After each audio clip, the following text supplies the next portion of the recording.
ভাইয়ের চেয়ে ভালো বন্ধু এই পৃথিবীতে আর একটিও নেই। জুনাইদ আর জুবায়ের দুই ভাই। জুনাইদ স্কুলে যায়, জুবায়ের এখনো ভর্তি হয়নি। দুই ভাই মাঠে বের হয়েছে। আজ সকালে রোদ উঠেছে, চারপাশে ঝলমলে পরিবেশ, উত্তরে হিমেল হাওয়ায়, উপরে রোদের মিশ্রণ, এক অন্যরকম অনুভূতি। হাতে বস্তা, আর জুবায়ের হাতে রয়েছে বন টেপারি। এই বন টেপারি ঠিক এভাবে ছোটবেলায় আমরা একে অন্যের মাথায় ফুটিয়ে দিতাম, ঠাস করে ফুটে উঠতো। যদিও এই বন ট্যাপারিকে বলা হয় সুপার ফুড। চায়নার অনেক সুপার শপে এই বন ট্যাপারিগুলো বিক্রি হয়, সে কথা পরে। এই ভাই ভাইয়ের বন্ধন চিরদিন অটুট থাকে না। এরা যখন বড় হবে, যখন স্বার্থের হিসেব আসবে, তখন হয়তোবা বন্ধন অনেকটাই ছিন্ন হবে কিংবা ঠুনকো হবে।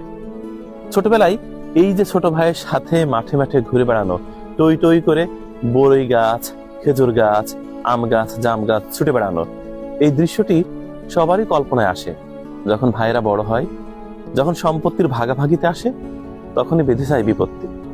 ইচ্ছে করছে যে এদের দুজন বড় হওয়ার দৃশ্য আর না দেখতে। এমনই থাকে না, এরা যত ছোট থাকবে ততই বন্ধন অটুট থাকবে। জুনাইদ তার ছোট ভাই জুবাইরকে দেখে রাখছে, কিভাবে হাঁটতে হবে, কিভাবে চলতে হবে, কিভাবে কাজ করতে হবে। কারণ জুনাইদ হচ্ছে বড় ভাই, জুবাইর ছোট। এই দুই ভাই হয়তোবা কোনোদিন দ্বন্দ্ব সংঘাতে লিপ্ত হতে পারে, সেটা পৃথিবীর প্রয়োজনে, সম্পত্তির প্রয়োজনে, লোভ কিংবা লালসার প্রয়োজনে। যখন ওরা বিয়ে করবে, তখন নতুন মানুষ ওদের জীবনে আসবে।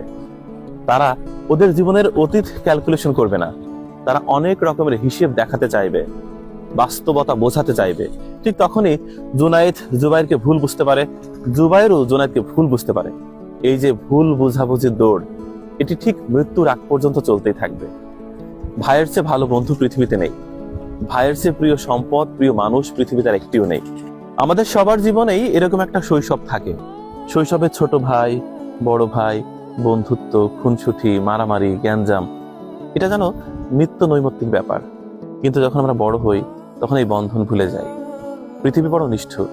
পৃথিবী তার স্বার্থের কারণে কোনো বন্ধুকে শত্রুতে রূপান্তর করে, আবার কোনো শত্রুকে বন্ধুত্বে রূপান্তর করে। আমরা সবসময় চাই জুনাইদ আর জুবাইরের এই বন্ধন অটুট থাক। এরা দুই ভাই যখন মাঠে খেলছিল, মাঠের মধ্যে ঘাস কুড়াচ্ছিল, তখন মনে হচ্ছিল যে আমাদের শৈশবের ভাইগুলো এখন অনেক পর হয়ে গেছে, অনেক দূরে চলে গেছে। পৃথিবীর কারণে, ব্যস্ততার কারণে আমরা এতটা দূরে চলে গেছি যে আমরা চাইলেও আর ভাইকে সেভাবে স্মরণ করতে পারি না, কিংবা ভাইয়ের সাথে মিশতে পারি না। দেখুন, এদের দেখে